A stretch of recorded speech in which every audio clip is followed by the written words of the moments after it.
Ano ba yan, Tay? Ito na nga yung plano, oh! Hindi naman kasi ganun kadali yun.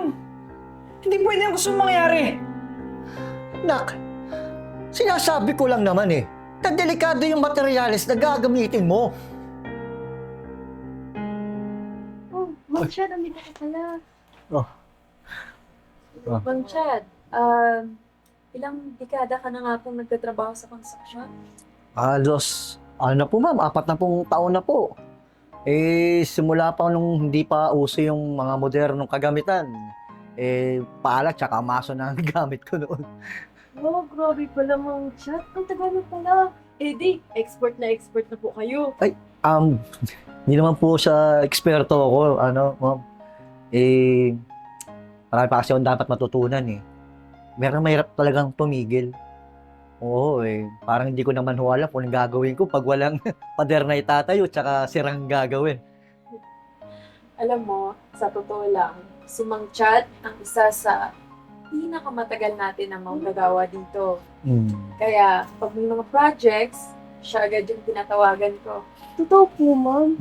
Pero paano kaya kung balang araw mag-retire si Mang Chad? Wag naman po muna, no? Hanggat kaya ng katawan ko, magtatrabaho ako. Siya nga pala, yung anak ko nga pala, no? Papasok dito. Nag-aaral siya ng architect. Balang araw nga, plano ko sanang mag-design siya ng mga building, mga gusali. Tapos, ako yung magtatayo. Oh, Lloyd, nandito ka na pala. Anak ka pala ni Mang Chad. Kakabanggit niya lang sa'yo. Kumusta ka na? Ayos lang po ako, ma'am. At saka salamat po pala sa pagtanggap dito sa akin, eh. Walang anuman. Saka pala, ang tatay mo mismo ang nagpapatakbo ng ilan sa mga projects namin. Kaya pwede kang sumama sa kanya para mas matuto ka pa ng gusto. Thank you po, ma'am. Pero yun nga rin po excited na po akong makasama sa trabaho ang tatay. At para makita rin niya na may sumusunod sa yapak niya, pero sa modernong paraan. Magaling. Excited na akong makita na magtulungan kayong dalawa. Sige, maiwan na muna namin kayo, ha? Sige po, ma'am. Ano?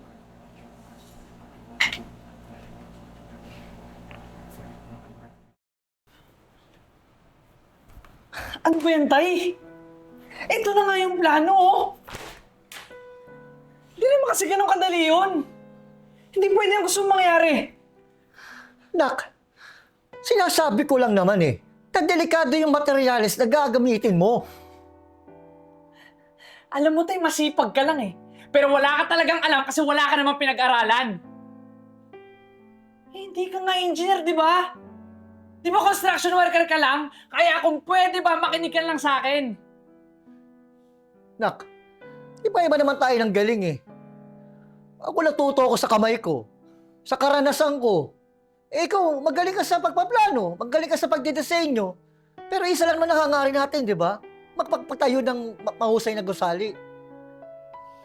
Tay, pwede ba huwag mo ako pangaralan? Dahil hindi mo ako anak dito, boss mo ako, boss! Kaya sumunod ka na lang, ha? Gawin mo lang yung gusto ko! Sorry po, Sir Floyd. Pasensya na po. Bad trip!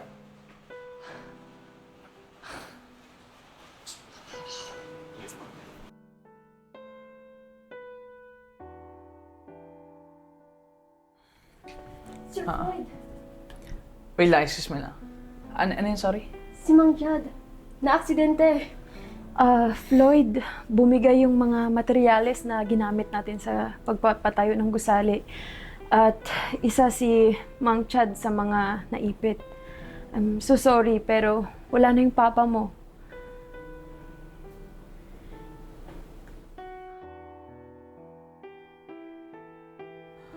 Ano nangyari to?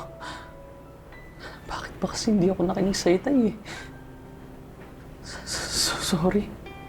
Sorry, tay. Floyd, hindi mo kasalanan to. Hindi mo eh. Kasalanan ko lahat. Siya nagturo sa akin, nagpalaki sa akin. Pero, nung may narating ako, yumabang ako. Hindi ko na siya natatirata bilang isang ama. Floyd, alam kong nakikita ka niya ngayon.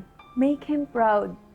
Gawin mo siyang inspirasyon para makagawa ka pa ng mas ligtas at maayos na gusali. At ituro mo sa iba yung mga itinuro niya sa'yo. At kahit saan ka man dalhin, huwag mong kakalimutan na siya yung pundasyon ng tagumpay mo.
Alam kong nakikita ka niya ngayon.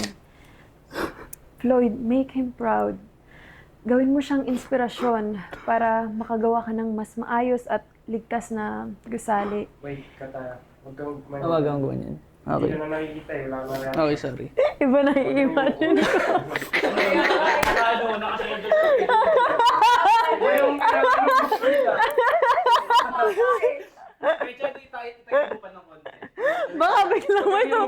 Baka bigla may tumayo dyan, Floyd. Same angle lang ng mukha mo.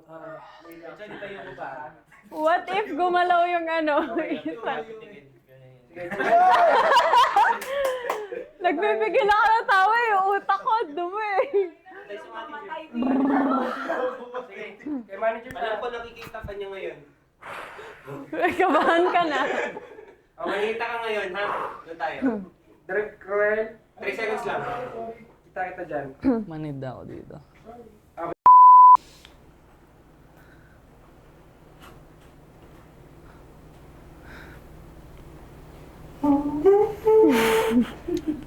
Okay, ganun mo, ganun mo.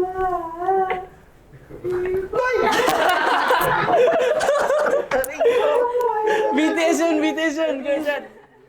Ang pangit ng acting mo doon. Ang pangit, huminga ka. Ang pangit ng acting mo. At isa si Mang Chad sa mga naipit. I'm so sorry, pero wala na yung papa mo.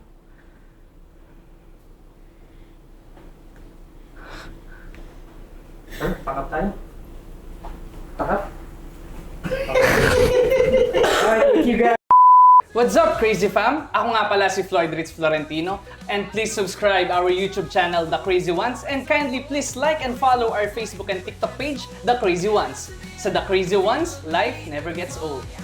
It's all so sweet. Oh yeah. So wherever we go, the story's told. With the crazy ones, life never gets old. Let's go. Living this life, feeling it in our soul. With the crazy ones, yeah, let's roll.